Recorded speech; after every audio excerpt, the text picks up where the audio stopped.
Cześć, z tej strony Pytson. Zapraszam Was do drugiego odcinka o Football Casuals. W drugim odcinku Bartek przedstawi Wam współczesną historię Football Casuals oraz przedstawi swoją mega fajną i ciekawą kolekcję kurtek Stone Island. Zobaczycie kurtki z różnych lat produkcji, z różnych materiałów, ale to w dalszej części. Co mam jeszcze dla Was? Na samym początku od sklepu Klober macie zniżkę na tą książkę, która tutaj się wyświetli, razem z tym kodem, który wyświetli się gdzieś tutaj. W książce znajdziecie sporo informacji o butach Adidas, które związane są ze stylistyką i z całą kulturą Football Casuals. Jeżeli nie oglądaliście jeszcze pierwszego odcinka, to zapraszam Was właśnie tam, wyświetli się tutaj gdzieś karta. Zapraszam Was właśnie tam, ponieważ Bartek w pierwszej części materiału Football Casuals przedstawiał dość szeroką historię właśnie butów Adidas. Jest tak, że casualu Stone Island już traci na wartości, bo zyskuje Stone Island ogólnie rynkowo. I casualowcy na przykład mają swoje nowe brandy, czy na przykład z drugą stronę, casualowcy na przykład nie mają problemu, żeby, nie wiem, założyć sweter Gucci. Jak wygląda, po prostu jak wygląda to współcześnie z perspektywy marek? Tak mówiłem, na pewno został ten trzon tego wszystkiego, prawda? Stone Island przez jakiś czas było, można powiedzieć, mniej widywany na trybunach. Ludzie uważali, że to marka taka bardziej dla przez Patkę, tak, która na początku ludzi do siebie zachęciła. Potem ludzi od ciebie odpychała, ludzie nosili ciuchy Stone Island, ale Patkę odpinali przez to, że no tak jak twierdzili, za dużo dzieciaków zaczęło to nosić, za dużo pozerów zaczęło nosić Stone Island, a potem pod koniec pierwszej dekady 2000 lat trochę się to zmieniło, bo kibice zaczęli wracać do tego Stone Island coraz mocniej, coraz częściej. Zaraz potem marka umocniła się, jeśli chodzi o streetwear, prawda, więc Tak, kolaboracja z Supreme, kolaboracja z Drake'iem. Tak, więc o dziwo, wydało mi się, że to bardziej ludzi odstrasza, ale nie, marka, to co teraz ludzi odstrasza od Stone Island, to, że ceny się podnoszą, a jakoś spada. Bo są ludzie, którzy zapłaciliby więcej, no nie ma właśnie za co, no ja sam mam kurtki z 2001 roku, sprzed 2000 i one jakością biją rzeczy z dzisiejszych czasów na głowę. Tak, to myślę, że to jest dodatkowy temat, który w ogóle zaraz poruszymy. I tak, jeśli chodzi, tak mówiliśmy, Stone Island zostało, ale no na przykład po roku 2000 powstało kilka marek nowych, tak jak Luke, którego mamy w sklepie. Luke myślę, że teraz jest, poza tym, że z marką taką bardzo popularną w Anglii, wśród ludzi ogólnie, no to z racji tego, że główny projektant tej marki to jest wielki fan Aston Villa, no jest wielkim fanem piłki nożnej, no teraz na 20-lecie, z tego co słyszałem, mają otworzyć 3 nowe sklepy, żeby na 20-lecie marki mieć 20 sklepów w Anglii. Więc no, ona jest obecna w największych centrach handlowych w Anglii i ta marka naprawdę dobrze się sprzedaje. Są marki takie jak Weekend Offender czy Peaceful Hooligan, które są markami mocno niszowymi, stworzonymi przez typowo zajawkowiczów. Sam właściciel Weekend Offendera, no to ja znam go osobiście i on jest jednym z kibiców Cardiff City, bo gość jest Walijczykiem i nie jeden wyjazd z nimi zaliczył, no a potem z tej zajawki zaczął tak naprawdę żyć. U nas na stronie też jest wywiad z nim, więc w razie czego to mogę odesłać, można sobie przeczytać. Football Casuals, czyli adres, możesz podać? Tak, adres pfcasuals.pl i zakładka blog. To są marki, które do kanonu dopiero weszły, prawda? Pretty Green, który jest też u nas obecny, to jest marka, która w kanonie jakby pojawiła się w 2009 roku, ale od zawsze bracia Gallagher byli ściśle związani jakby ze sceną casual. Czy ktoś ich lubi osobiście, czy za nimi nie przepada, to i tak na ich koncerty ludzie chodzili niezależnie od tego, prawda? Casuale chodzili niezależnie od tego, czy przepadali za braćmi Gallagher, czy Manchesterem City, któremu kibicują. To było dla nich nieważne, ważne było, że robią dobrą muzykę, idą się pobawić, wychodzą i tyle. I tak samo jest właśnie z tą marką, która przez to, że oni z piłką byli związani, marka też ma dużo takich właśnie typowych, klasycznych, casualowych kroi. Ona też w tym kanonie się pojawiła. Też marki powracają, tak? Bo gdzieś wokół okolicy, myślę, 2014 zaczęło wracać LS, które przez lata 90. było praktycznie, można powiedzieć, nieobecne, prawda? Ono na początku może jeszcze lat 90. było widoczne, ale nie na taką skalę jak w latach 80. Teraz marka jakby wróciła do łask. Tylko to też nie jest tak, że zaczęli ją nosić ci już tacy zatwardziali casuale, którzy mają swoje kolekcje ciuchów, 3 pokoje z butami i tak dalej. Oni do tego nie wrócili, no bo dla nich liczy się już teraz jakość, tak? Oni mogą za kurtkę wydać 1000-1500 funtów, ona musi być tylko jakościowo dobra. Wolą to niż coś z LS-a, tak? Ale młodzi kibice, dla nich właśnie jest coś takiego jak LS, jak Weekend Offender, jak Marshall Artist, którego mamy w sklepie. To jest dla młodszych osób, no bądź dla tych takich nie za bardzo wymagających, można powiedzieć, tak? No bo jednak cenowo to są bardzo przystępne marki i na polską kieszeń. No dobra, a jak to w ogóle przenieść na polski rynek? Czy w ogóle kultura casualowa, football casuals istnieje w Polsce? Czy to jak ty oceniasz to ze swojej perspektywy? Czy to się dopiero rodzi? Znaczy ja myślę, już kilka razy też byłem ja i Wojtek, który ze mną tworzy stronę, byliśmy często o to pytani. Moim zdaniem to w Polsce, tak jak w Anglii, nie przyjmie się nigdy. U nas jednak cała ta kultura kibicowska wygląda trochę inaczej, prawda? Wszystko od tego, jak organizowane są wyjazdy, jak te wyjazdy wyglądają, też nikt nie wyjdzie ci, wiesz, w kurtce za, nie wiem, 3-4 koła, szarpać się z drugą ekipą. O wiele większe jest to przywiązanie do barw, tak? Które w pewnym momencie, to już dość dawno temu Anglicy porzucili, tak? Więc no, u nas zawsze trzeba tymi barwami się identyfikować. No i nigdy u nas ubiór jakby nie będzie na pierwszym miejscu, tak?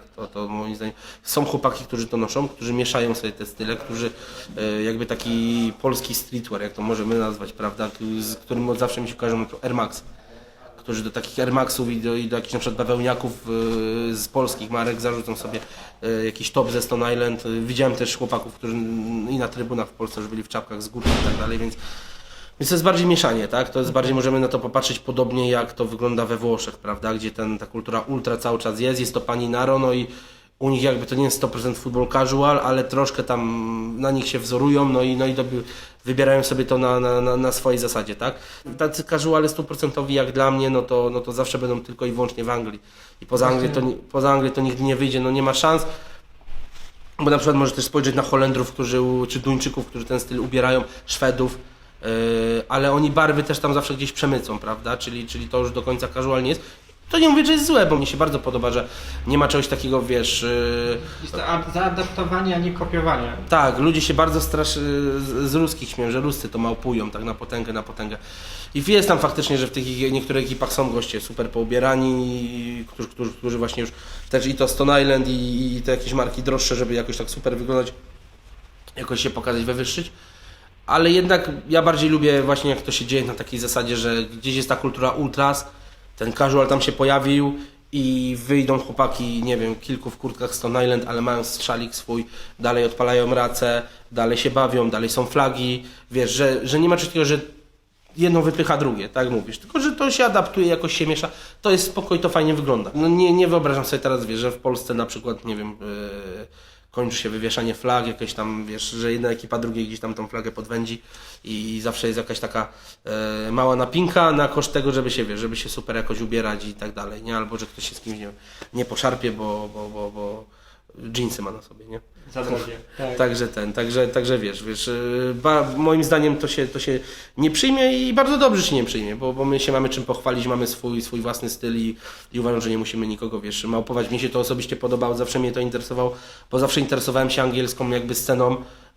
Mieszkałeś też tam. Mieszkałem, tak. Tego, Wiesz, od dzieciaka kibicowałem angielskiej drużynie, bo dziadek to jakoś tak we mnie zakrzewił i zawsze mi się to podobało, ale na polskie mecze też jeździłem, mam kumpli, bo jeździłem i na kadrę i na swój lokalny klub i mam kumpli, którzy dalej jeżdżą i w życiu bym nie narzucał czegoś, albo mówił, że coś jest lepsze tam niż lepsze tutaj. Ja powiem Ci, lubię jedną i drugą atmosferę, lubię tam pojechać na mecz, tam jest zupełnie co innego i wszystko jest bardziej na spontanie. I to ma swoje plusy i ma swoje minusy tak samo jak u nas, bo u nas mi się też momentami podoba, że jest organizacja, tak? Że to wszystko jest zorganizowane i nie ma tak, że sobie chodzisz sam sobie, tylko jakoś to jest przez kogoś, wiesz, ogarniane, nie? Czyli tak naprawdę cały trend casualowy i wszystkie marki, które się do tego przypisują, jakby w odniesieniu do naszego kraju przede wszystkim jakby nie ma sensu już jakby stygmatyzować, że to jest odzież dla chuliganów, dla ultrasów, dla ludzi, którzy są mocno związani z piłką, też z perspektywy kibicowskiej, tylko jakby u nas można to traktować po prostu jako odzież streetwearową. Znaczy tak, jak najbardziej, odzież codzienną, słuchaj, no bo to się z tego wzięło, tak? Marki casualowe zaczęły powstawać, no, tak jak rozmawialiśmy dopiero, no Weekend Offender to jest 2004 rok, a Peaceful Hooligan chyba 2008 albo 2009, ja już też sam tych dat super nie pamiętam, no ale to widzisz, no to już cała kultura miała prawie 30 lat, kiedy zaczęły powstawać marki stricte pod to, bo jakaś marka One True Saxon, która padła i która została tam wykupiona przez JD, no to była marka stworzona właśnie jakby stricte casualowo, stricte pod ten klimat, ale ona się różniła na przykład takiego Weekend Offendera tym, że nie było dużych koszulek z grafiką, gdzie był na przykład, nie wiem, gościu z synem, którzy idą na piłkę, czy jakieś tam race, czy jakieś tam piwo z biletem, z czymś tam. To, bo takie te grafiki robi ten Weekend Offender, prawda? No to One True to nie robił, ale robił typowo odzież, wiesz, w klimacie i typowo ją kierował do casuali, prawda? To się zaczęło od odzieży codziennego użytku i dalej to jest odzież codziennego użytku, tak? Bo ja nie widzę, wiesz, możliwości, żeby ktoś komuś powiedział na przykład, że nie wiem, czy u nas w sklepie nie zostanie obsłużony, bo nie jest kibicem, tak? A jak ty interpretujesz cały styl casualowy? Czym jest ten styl dla ciebie? Czy masz swoje ulubione brandy, ulubione produkty? Jesteś kibicem? Mieszkałeś przez jakiś czas w Anglii? I też tylko drugie pytanie, czy to w Anglii narodziła się twoja ciekawość tego tematu, czy już wcześniej interesowałeś się tym, będąc jeszcze w Polsce? Ja od zawsze poza tym, że tak mówiłem, kibicowałem po tutaj swojej lokalnej drużynie, czyli Zagłębie Sosnowiec ode mnie z miasta, no to ja od zawsze kibicowałem Manchesterowi United, tak? We mnie to zakrzewił dziadek, od zawsze mi o tym mówił. Pierwsze mecze w telewizji z nim oglądałem. Wszystko wzięło się tak naprawdę stąd, że obejrzałem Football Factory pierwszy raz. Bardzo mnie interesowało, o co chodzi właśnie z tym, z Patką, nie? A Football Factory była dobrze widoczna w wielu scenach, że wielu gości to nosi, czy to właśnie jakoś stygmatyzuje kogoś, że jest chuliganem, czy o co tam chodzi. I wiesz, zacząłem się interesować w temacie, chodziłem po jakichś różnych forach, szukałem tego. Na początku to było zwykłe zainteresowanie, miałem chyba tam 16 lat, ja się tym zainteresowałem.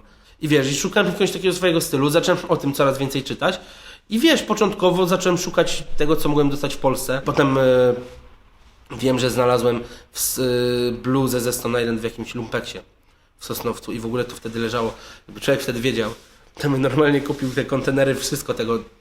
To sprzedawali, bluzy sprzedawali po 10-15 zł, kurtki po 30 zł, w dobrym stanie, w idealnym stanie rzeczy były tak sprzedawane. Więc no to było takie, wiesz, szukanie, wynajdywanie, jak ciocia do Szkocji leciała, czy tam do Anglii, to się, wiesz, pytało, czy by mi coś tam przywiozła, czy by dała radę, no to wiesz, jakiś tam Freddie Perry z JD można było ogarnąć. Potem tak naprawdę taki, nie wiem, punkt jakiś przełomowy dla mnie w tym wszystkim, to był pierwszy wyjazd do Manchesteru. To był 2008 rok, kiedy pierwszy raz tam poleciałem i wtedy przeszedłem się po tych wszystkich sklepach. Pierwszy raz do Size'a poszedłem, zobaczyłem, jak to wszystko w Size'ie wygląda. To naprawdę, wiesz, była to spora różnica, nie? U nas królowało w ogóle co innego. Potem w 2012 ja dołączyłem do Wojtka w PFC i szło wszystko fajnie, wiesz, coraz więcej tego. No i potem wyjechałem. W 2014 się zdecydowałem na wyjazd i to już w ogóle, jeśli chodzi o pogłębienie mojej wiedzy, no to był krok milowy, prawda? Bo na początku nie dostałem pracy tam w Life, gdzie chciałem pracować, ale chodziłem, męczyłem i zanosiłem CV za każdym razem, no i potem jak mnie przyjęli, no to chyba nie żałowali, bo nie za bardzo chcieli mnie puszczać, jak wracałem do Polski. No i to poszerzyło moją wiedzę i wiesz, znajomości, które wtedy zawarłem, trwają do dziś, prawda? I one też pozwoliły poznać nowych ludzi, pogłębić to i poznać ludzi nie tylko, wiesz, od strony kibicowskiej, nie tylko kibiców, takich typowych casuali, ale też, wiesz, brand managerów od tych marek na Wielką Brytanię, nie? Od marek takich jak właśnie CP, Stone Island, Penfield, no to wiele osób takich poznałem mieszkając tam, no i potem jeżdżąc tam znowu, czy na różne festiwale, czy na różne targi i tak jakoś to, wiesz, tak jakoś to przeszło i jeśli miałbym zidentyfikować, nie wiem, powiedzieć, czym jakby ten casual jest dla mnie, to na pewno teraz mam taki mały przeskok, można powiedzieć, że trochę jednak wracam jakby do korzeni i troszkę wrzucam takiego streetwearu do tego i mieszam to. Dla mnie to jest takie zawsze przede wszystkim wyrażenie tego, że jednak wpływ na mnie od zawsze jakiś miała ta kultura brytyjska. Nie chcę mówić, że to jest sposób na wyrażenie siebie, bo to jest takie, wiesz, takie błahe i najprostsze, co możesz powiedzieć. No ale po części jednak to coś takiego jest, tak? No bo wątpię, żeby w Polsce znalazło się, nie wiem, 10 osób, które ma ten zestaw, na przykład jeśli chodzi o buty, który ja. I to nie chodzi o to, że ten zestaw jest jakiś super zajebisty i kogoś na to nie stać, tylko że to nie są gusta, które każdemu podlecą, prawda? Które każdemu podpasują. Dla mnie jakby twoja kolekcja kurtek, którą tu przywiozłeś, to dla mnie to jest kosmos. Jakby, bo nie dość, że to jest jakby szeroki spektrum w ogóle produktów jednej marki, to jest tak naprawdę też ładna oś czasu z perspektywy Stone Island. Właśnie dlatego też pytałem o twoje marki, bo to też jest, myślę, że jakby Stone Island od tego się zaczęło i jakby to dalej u ciebie trwa. No tak, no na początku właśnie tym pierwszymi markami, które najbardziej mi się spodobały, Fred Perry i Adidas. To było takie, no bo to był taki fajny sportowy styl, ale to Stone Island no zachęcało.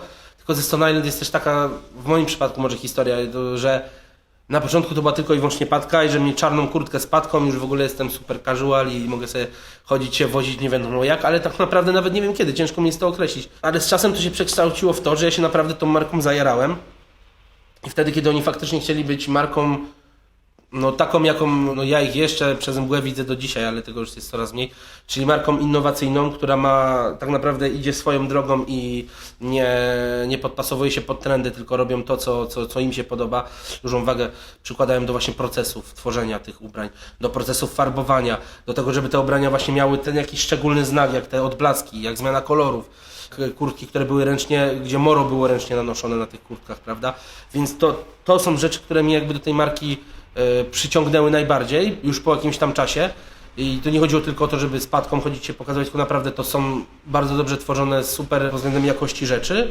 No ale wydaje mi się, że powoli gubią swoją drogę, tak? I to też sam widzę po sobie, że coraz mniej właśnie rzeczy, które trafia do szafy mojej, to są rzeczy Stone Island, troszkę się też, można powiedzieć, przerzuciłem na CP. CP Stone Island to był jeden właściciel zawsze, tak? Jeden projektant Massimo Osti stworzył obie marki i one do 2010 roku były jakby w jednej firmie. W 2010 zdecydowano się na sprzedaż CP Company, no i przez 5 lat z FGF-em marka strasznie zeszła w dół. Potem dopiero jak odkupiło ją Tristate, to jest jakiś chyba chiński albo japoński koncern, już nie pamiętam dokładnie, zatrudnili na projektanta Paula Harveya, który moim zdaniem w ogóle jest odpowiedzialny za najlepsze kolekcje Stone Island, te od 96 do 2008 roku. Zatrudnili Paula Harveya i widać to po tych rzeczach, że on jednak tam coś projektuje. Zatrudnili syna Ostiego, Lorenzo, do marketingu. No a chłopak żył tym i żyje tworem ojca i widać, że on bardzo dużo jakby poświęca temu, żeby ta marka wróciła, no i mi się wydaje, że teraz powoli wraca. No i oni też nie boją się tej innowacyjności, wszystko robią razem i jakoś potrafią to pogodzić i te kolekcje z roku na rok naprawdę wyglądają u nich coraz lepiej i są do dostania dla każdego. A oni też w przeciwieństwie do Stone Island nie zapominają o tym, kto jakby tą markę utrzymywał przez dłuższy czas, bo ludzie się mogą z tego śmiać, ale gdyby nie kibice, to ja wątpię, żeby Stone Island dalej istniało, gdyby nie casuale, bo przez długi czas, i to można myślę nawet powiedzieć spokojnie z 10 lat, to Wielka Brytania była ich głównym rynkiem, jeśli chodzi i o CP, i o Stone Island. Tam najwięcej tego się sprzedawało, najwięcej schodziło. No a Anglików jako casuali, bo gdzieś czytałem kiedyś, nie pamiętam czy to na Hype Talku, czy gdzie, jakiś artykuł, gdzie ktoś tam się mocno wypocił i pisał tylko o tym kontekście modowym. A casualom poświęcono, wiesz, tam 2 zdania, dopisując, że angielscy kibice to była grupa, którą tylko interesowało bicie się i tylko założenie czarnej kurtki i białych adidasów. No i to jest kompletną bzdurą i nieznajomością tematu, bo tak naprawdę właśnie special procesy czy różne inne kroje to była rzecz, która Anglików głównie do Stone Island przyciąga. Właśnie, że tu co jakiś czas wychodziło coś z odblaskiem, coś zmieniało kolor, jakieś tam nowe ułożenie kieszeni, coś fajnego, używanie nowych materiałów, bo też Stone Island sam produkuje materiały, tak samo zresztą jak CP, prawda? Sami robią te mieszanki, bawełny, czy z nylonem, czy z czymś, sami wprowadzają nowe materiały na rynek, więc to była rzecz, która przyciągnęła i naprawdę można było wielu kibiców zobaczyć angielskich w jasnych, zielonych, niebieskich kurtkach, jak ich drużyna nie gra w takich barwach, prawda, bo ktoś to może potem pod barwy pociągnąć, no nie, kupowali to, co im pasowało i w tym chodzili na trybuny, prawda, meczowali to z butami i wszystko fajnie pasowało, no a niektórzy twierdzą, wiesz, że tak naprawdę casuale to był rzep, który się nie mógł od Stone Island odczepić. To jest twoja prywatna kolekcja. No tak, przygotowałem kilka, nie wiem, wydaje mi się, Nie cała, tak? Bo to nie jest wszystkie kurtki, które posiadasz. Nie, to jest, no nie wiem, z połowa może i tak, jedna trzecia. Kolekcja, czyli czy w ogóle jesteś kolekcjonerem rzeczy Stone Island? Można powiedzieć, zależy od człowieka, tak? Są casuale, którzy są kolekcjonerami i kolekcjonują rzeczy co kolekcje, je trzymają, nie pozbywają się ich. Ja tak naprawdę kupuję to, co mi się podoba, tak? Nie chodzi mi o to, żeby kupować rzeczy po to, żeby mieć, nie wiem, jak największą kolekcję, bo wszystkie buty, które mam w swojej kolekcji noszę. We wszystkich rzeczach, które posiadam, chodzę ze względów właśnie takich kolekcjonerskich, ale też nie powiem z racji tego, że sam staram się tworzyć ubrania, trzymam to wszystko, bo tu jest dużo fajnych rzeczy, którymi można się zainspirować, tak? No i pierwszą rzecz Stone Island kupiłem w 2007 roku. Tak mówiłem, w Lumpeksie znalazłem ten sweter. Ale od tego momentu, no to ja tak gdzieś nie wiem, żeby nie skłamać, ale tak od 2013-2014 roku to nie sprzedałem nic ze swojej kolekcji. Trzymam je w domu, no i na przykład tutaj Wybrałem kilka z kurtek, które mam, żeby tak pokazać od najstarszej, może takiej do takiej, nie wiem, najmłodszej. No i wybrałem też takie najciekawsze, najfajniejsze z tych, które sam posiadam, bo jest tego troszkę więcej. To jest Oversheet z 2000 roku dokładnie. Widać jeszcze zieloną ramkę na padce. To jest chyba w ogóle ostatnia kolekcja, kiedy padki z zieloną ramką były dostępne. No i trzeba przyznać, że tutaj materiał jest fajny, bo to jest też mieszanka nylonu i bawełny. Stone Island bardzo mocno na nylonie bazuje w swoich produkcjach. No i jakościowo to jest naprawdę rzecz nie do zdarcia, bo to ma 20 lat i nie ma tu żadnych dziur. To jest jeszcze czas, kiedy większość produkcji Stone Island odbywa się we Włoszech. Zdecydowana większość. To jest jedna z moich ulubionych kurtek. Kolekcja 2001. Tutaj już jeszcze brakuje tego porządnego haftu, który byłby to jest też starym, ale nie ma zielonej ramki. Też kurtka bardzo dobrze zrobiona. Nic tutaj się z nią nie dzieje, no tutaj jednak widać tam jakoś od środka jeszcze te takie fajne kieszonki powrzucane. Można ją, wiesz, na wiele różnych sposobów wnosić, można sobie złapać. No bo często też widać wśród Anglików, że oni na przykład overshirty zapinają sobie dotąd i tutaj te overshirty są luźne. No to tutaj właśnie też taki zabieg można sobie tylko zapiąć na górę, na stójkę, śmigać w niej tak, więc to jest naprawdę jedna z lepszych rzeczy, jakie dalej mam w kolekcji i jest nie do zajechania, naprawdę. Nic się tutaj z nią złego nie stało, a ona jest z 2001 roku, a ja sam mam ją prawie 11 lat. Tutaj z kolei ciekawa kurtka ze względu na ten mesh, którego wszyscy często poszukują, żeby sobie dokupić na różnych forach i tak dalej. Jest to kurtka puchowa, którą, ciekawostka, kupiłem w Warszawie. Za tą kurtkę w 2011 roku, to jest kolekcja 2009, zapłaciłem 600 zł. Nową w sklepie. W Galerii Mokotów. To jest kurtka, którą zawsze chciałem mieć, może w innym kolorze, ale w końcu udało mi się ją tam dopaść po kilku latach od premiery. I taka typowa, ja nazywam ją festiwalową kurtką, idealna na lato, idealna na letni, wiosenny wieczór, żeby zarzucić ją tylko na t-shirt do spodenek czy do spodni i śmigać w niej, ale jest naprawdę całkiem fajny, klasyczny krój, stójka praktycznie pod nos, jak się tutaj zapina, proste kieszenie, wszystko. No to takie klasyki, no i 3 tutaj. No właśnie, tłumaczyłeś mi, no może jeszcze raz o tym powiedzieć, o co kurtki chodzi z padkami w innym kolorze. Z białą padką.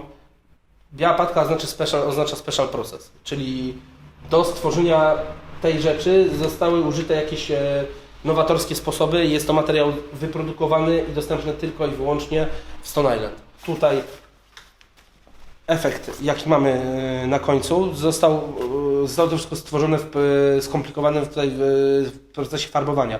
Tak jak ta kurtka wygląda, jaki ten kolor jest, te prześwity, to jest wszystko następstwo procesu farbowania, który dostępny był wówczas tylko i wyłącznie w Stone Island.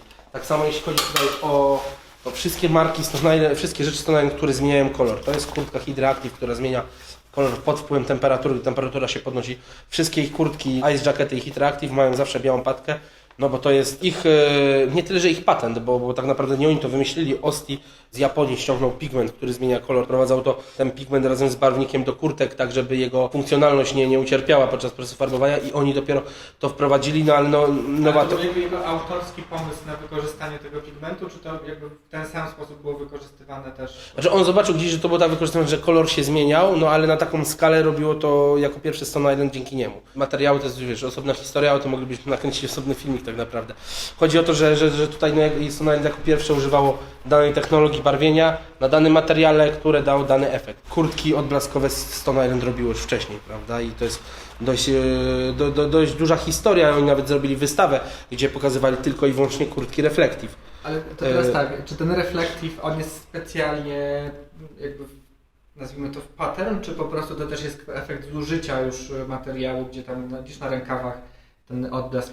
Nie, to już jest zużycie materiału. Zużycie, tak, okay. Dlatego... Ale to też fajnie się starzeje. To był skomplikowany proces barwienia tej kurtki, ale też oni użyli tych takich małych pigmentów. Okay. Na przykład w kurtce Liquid Reflective z 2012 roku. Oni od zawsze używali dużo tuczonego szkła, które było już tak na takie mikrodrobinki utuczone, tak. Szklany piasek taki. Tak, dokładnie. To było sprayem nanoszone na kurtkę i to jeszcze potem było wrzucane w jakieś takie wielkie piece, żeby to zaschło i zostało na kurtce, prawda? Więc to jest kolejny nowatorski proces przy zrobieniu blaskowej kurtki, prawda? No i tutaj jeśli chodzi o, to jest chyba moja ulubiona kurtka, którą do dzisiaj najbardziej lubię nosić, czyli parka z 2017 roku. Kurtka jest wodoodporna, też przeszła procesy farbowania, to jest wodoodporna kurtka Windstopper. No w przeciwieństwie do niektórych kurtek Stone Island, które mamy, jest po prostu funkcjonalna. Bo szwy są klejone i naprawdę ta kurtka jest no, warta każdy pieniądz, jaką za nie dałem, bo mam ją już 3 lata i nic się z tego nie dzieje. Jeżeli chciałbym teraz kupić sobie fajną kurtkę Stone Island, lepiej kupić nowy produkt, czy raczej poszukać czegoś sprzed, nie wiem, 4 lat? Znaczy, ja powiem tak, to wszystko oczywiście też zależy, co się trafi, bo to, no, wiesz, oni mają teraz produkcję rozrzuconą na cały świat. I to są i jakaś Indonezja, i jakieś Chiny, i Maroko, Rumunia, Tunezja. Ja słyszałem, że u nas chcieli szyć, ale tak. że za drogo było dla nich, tak. Więc tak naprawdę ciężko mi teraz powiedzieć z regułą, znaczy z regułą, czego powinien szukać, bo takie starsze rzeczy faktycznie będą lepsze jakościowo, tylko że one już też będą miały swoje lata, też będą pochodzone, prawda? A teraz takich, wiesz, ikon, typu właśnie jakieś odblaski, coś, to nikt ci nie sprawdza za małe pieniądze, niestety, to już nie te czasy. Teraz jak Stone Island się zrobiły bardzo popularne, to wielu nawet tych streetwearowców zaczyna kupować te starsze modele, gdzieś tam na depopach i tak dalej. No mamy tutaj tą kurtkę w sklepie. To jest nowa. Tak, z obecnej kolekcji, znaczy z zimowej kolekcji. Chcesz sobie kupić coś ze Stone Island, to lepiej odłóż, kup sobie kurtkę, ale też nie tam taką pierwszą, lepszą, basicową, tylko coś jednak lepszego, coś fajniejszego. I tak samo jeśli chodzi o bluzy, swetry, koszulki, coś nie basicowego. T-shirty to w ogóle jest najgorsza rzecz, jaką można mieć ze Stone Island, odradzam ją. W zeszłej kolekcji miałem 2 i oba są do kosza. Bluz. Tu masz ciekawą bluzę. Tak, i tutaj bluza, którą nie wiem, czy każdy wie. Tak naprawdę zakupiłem ją tylko właśnie z tego powodu. Pattern z tego wzięty jest z polskiego Moro, które było używane w 92 bądź 3 roku. Bardzo krótko, bo to było, jeśli dobrze pamiętam, ten pattern Żaba się nazywał.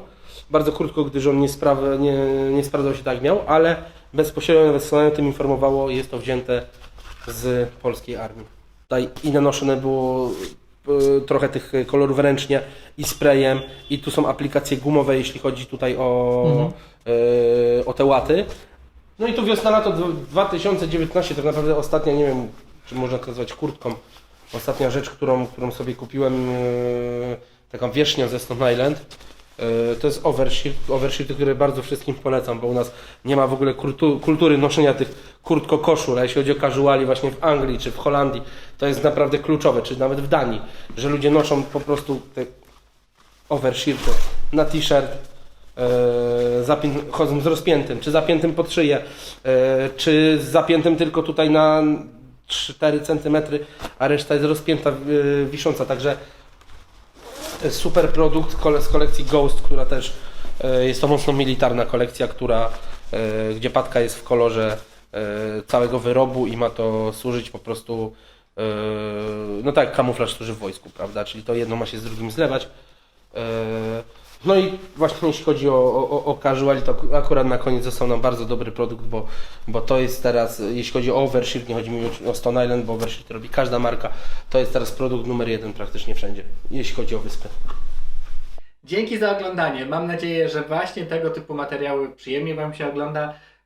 Będę starał się w ramach mojego kanału na YouTubie przygotowywać więcej takich rzeczy, w których to poruszę ciekawe tematy związane z szeroko rozumianym lifestylem, streetwearem i trendami. W ramach tego będę przedstawiał Wam ludzi, którzy się tym zajmują, którzy mają Wam coś ciekawego do przekazania. Dajcie znać w komentarzach, jakie tematy by Was interesowały i co byście chcieli obejrzeć. Ja zapraszam Was już za tydzień do kolejnego odcinka. Znowu będzie to odcinek tematyczny. Tym razem mogę Wam jedynie zdradzić, że będziemy mówić o customach. Do zobaczenia, cześć!